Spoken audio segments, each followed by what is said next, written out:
Hi everyone, my name is Surabhi. Welcome back to my channel. This Indian art through my glasses is all about mandalas, as you can see. So mandalas in Sanskrit mean circle, and mandalas have been practiced in India both in Hinduism and Buddhism from many centuries ago. These are geometric designs or patterns that represent the cosmos or the deities in their heavenly worlds. One of the many pioneers of mandala art says that it's all about finding peace in the symmetry of the design and of the universe. So there is a certain pattern and a flow that goes through the mandala art, and today that is exactly what I will be sharing with you all. In this tutorial I will share some of tips and tricks to get your mandala art to the perfection. Now mandala art has been practiced in many different um, cultures over the world in their own forms. Mayans, Aztecs, Austrian Aboriginals, European Catholics all have created mandalas in one form or the other, but the most common mandalas are found in the Indian subcontinent among the Buddhist and the Hindu art forms. So today that is what we will be looking at, how to draw mandalas, and in very simplified terms, very simplified. I will not make it too difficult for you all, so keep watching. Thank you. So first up, let's see the materials you'll need. You'll need a compass and a pencil. You will also need a scale. A small scale will do for a smaller mandala size, an eraser, and a protractor. If you don't have a protractor, a D that is, I'm using this scale which has the D-like object, and some fine liner pens. I'm using Brustros, but you can use any brand. And I will also be using brush pens to add some color to my mandala work. Now we start by drawing you first find the center of your page, and then we will start by drawing a straight line. Roughly I'm drawing a line roughly around 10 centimeters long. Sorry, it's 13 centimeters long, and with the help of the scale itself I will now draw markings of about half centimeters initially, like 5 mm. Initially it will be 5 mm, and the first one near the center will be 1 centimeter, and then half centimeter as we go forward. Now these markings are for to get the concentric circles for the mandala correctly in the correct measurements. And then I'll start drawing the concentric circles, the outer one first. Now the first tip that I would recommend for beginners is that you start out with smaller mandalas, and by small I mean either this size, or if you're practicing with this mandala, then if I'm say making 5 circles, you can only make about 6 or 7 and first start with that. So don't overwhelm yourself with a big mandala right at the beginning. Take small steps, and as you get more familiar with mandalas, you start making bigger ones. When I started out, I started with smaller mandalas. In fact, I even started out with half mandalas because uh, it was easier then to kind of make grids for half mandalas. So mini mandalas or half mandalas is what beginners should start with, is my number one tip. Now once um,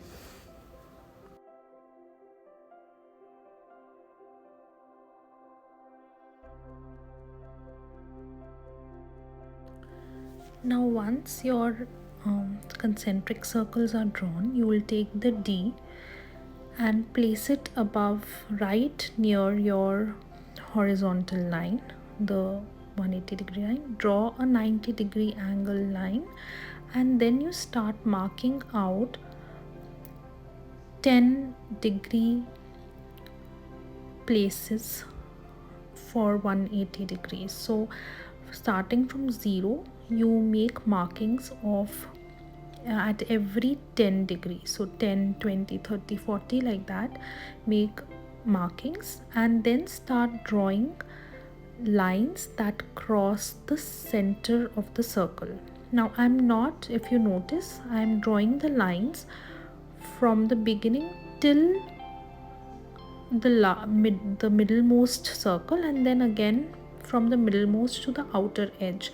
So that's the reason is that I'm not making any design inside the middle circle. I'm just going to color it black. Therefore, I don't need markings inside. But if you're planning to draw a design inside the circle as well, then I suggest you take it right till the center. Now, this step may look very tedious to a beginner, but trust me, this I feel is a very, very important step to getting your mandala right.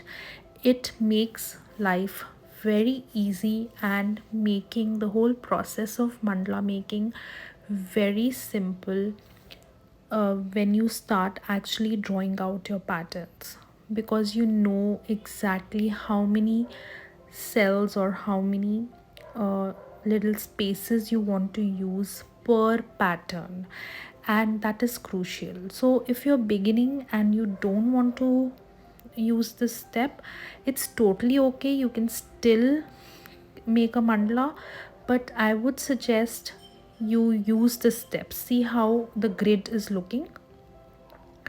Now I decided to make one more small circle inside before moving on to the design, and so I'm adding that circle.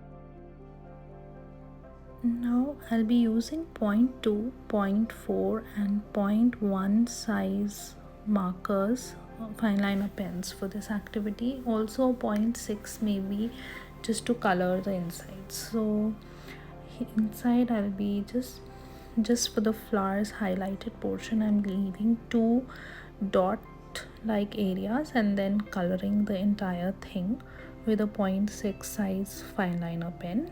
You can use a thicker one if you have it. If you don't have a thicker pen, you can always use a sketch color or a brush pen in black to color this. You can also use a colored any colored ink to cover this area if you don't want to use it, leave it black. I'm just adding a few more grids till the middle of the circle, and now I start drawing petals around this center circle.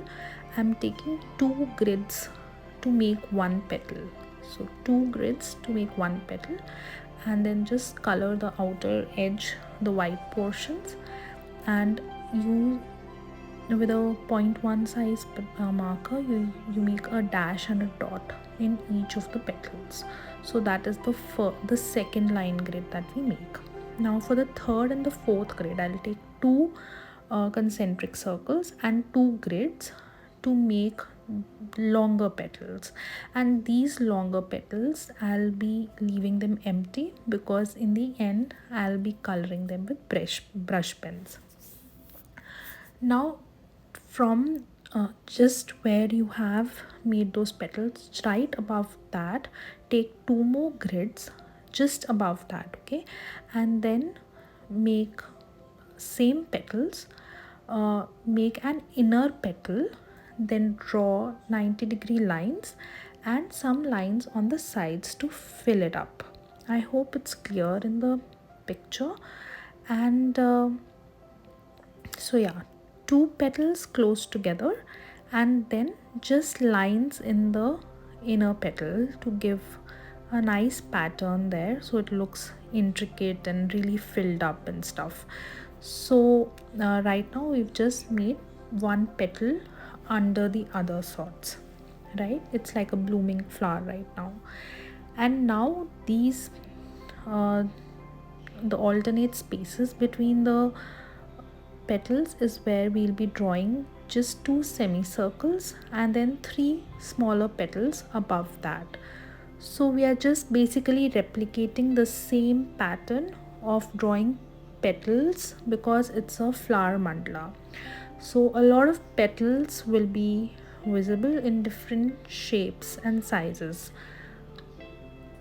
Now once this is done, you take the bigger one, the two bigger grids, and then draw these slightly bigger petals again. So petals but slightly bigger. So take the two edges roughly 3/4 above and then draw slanting lines and make that petal pattern. So these are bigger petals, again covering two grids.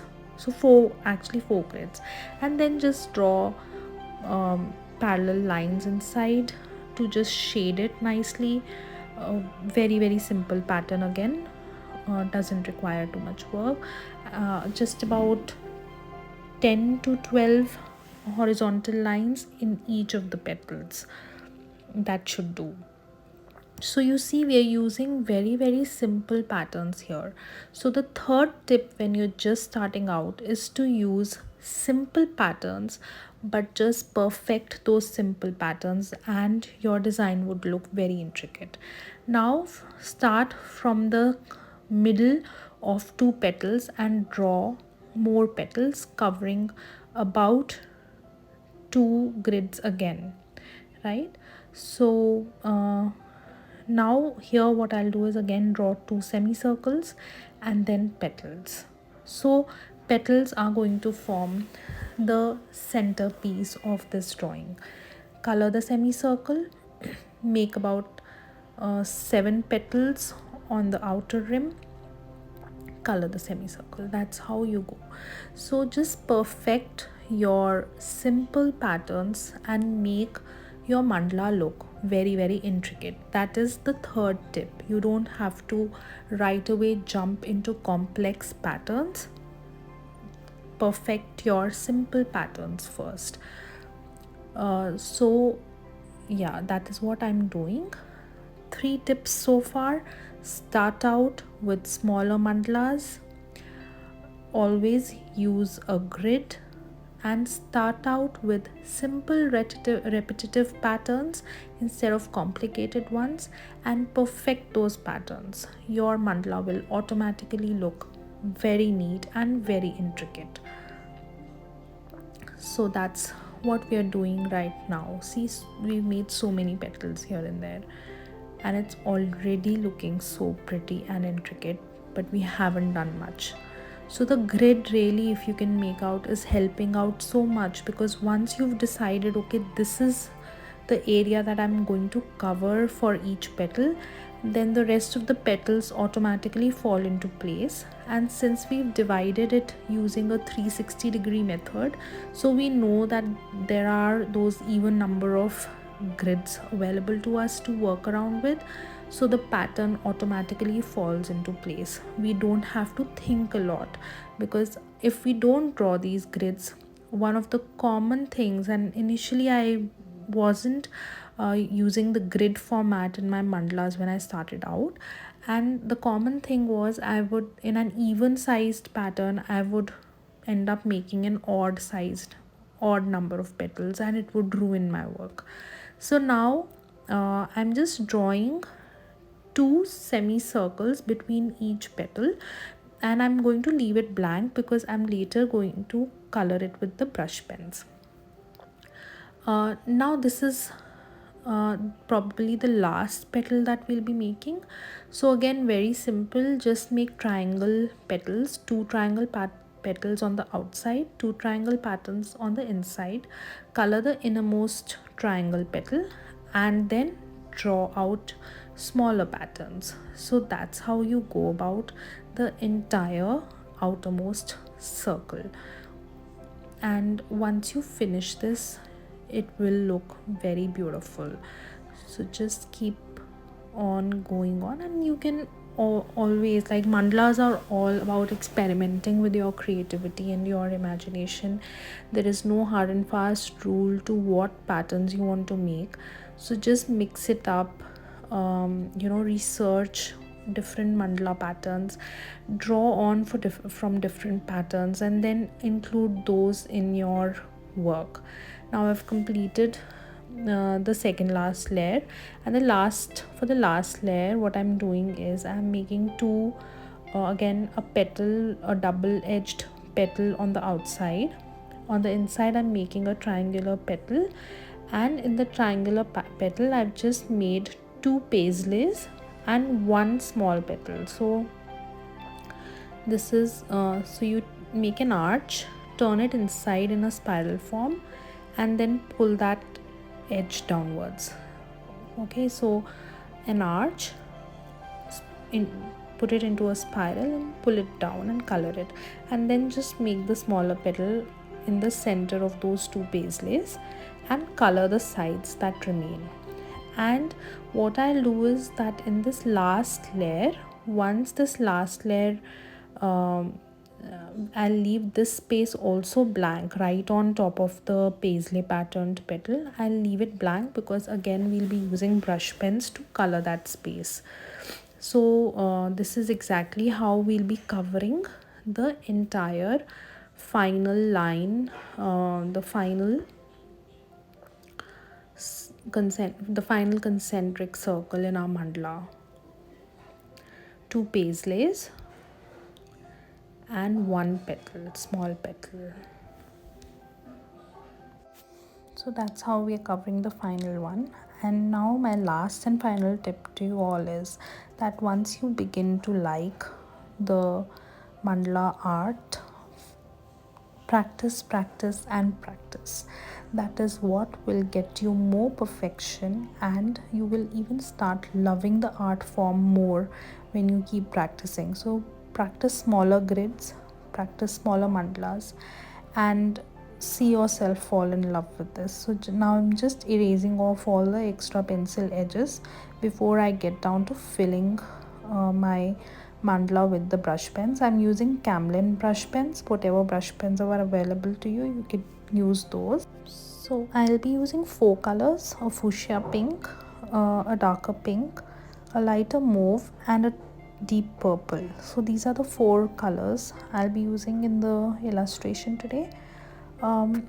Let's see how to go about it. Now the bigger petal in the center, I'll cover half of it with the fuchsia pink, and the other half I'll use the darker pink, so that there is a slight dark shaded effect that comes in that petal.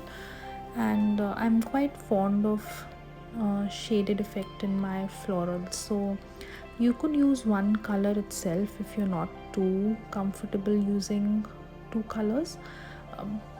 But if you want to get that shaded effect, I'll just show you in a minute how to do that. So just cover everything up with your this thing, and don't make smooth straight lines. Leave them half, 3/4 here and there, just in longer strokes. Then you use the magenta. You start from the top and go inwards, and again sort of merge them into the pink. Don't just leave it midway sorts. Draw longer strokes starting from the center to the outside, and leave those strokes, let those strokes merge with the fuchsia. In that way you will have a nice shaded petal. And just in the inner corner later on, I'll be filling that part up with again the fine liner pen so that the inside is slightly darker. Now take the magenta pen again and start coloring the inner triangle between those two, among the two concentric lines that we've drawn. So the inner part, which is a triangle, I'll cover it all up with the magenta, and the outer one I'll color it with the lighter purple. Once you're done with the mauve, I'll take the darker purple and I'll start, it's like more like an aubergine purple sorts, and I'll start filling out the final layer of the outer edge of the pen, of the mandala. Now the color combinations are completely up to you. You could use yellows, reds, orange, blues, greens, anything. Make sure that the colors are from a similar color palette. They're not too contrasting. If you're using very contrasting colors, then stick to 2, at the most 3 colors. Since these are from a similar color palette, I have opted for 4. But always stick to 2 to 3, especially in a smaller mandala. Stick to 2 to 3 colors, and similar color palette is what I would suggest.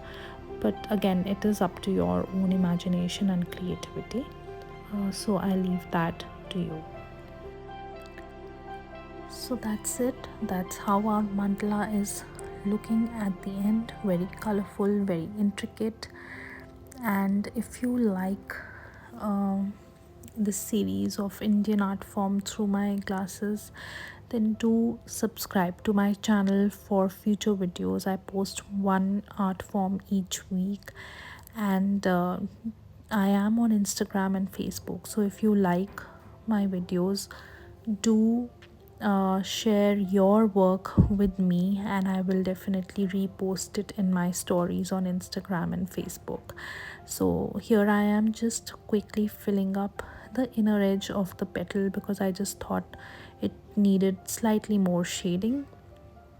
So I'm just adding that bit to it. So do comment here and tell me how you like my videos, and don't forget to subscribe.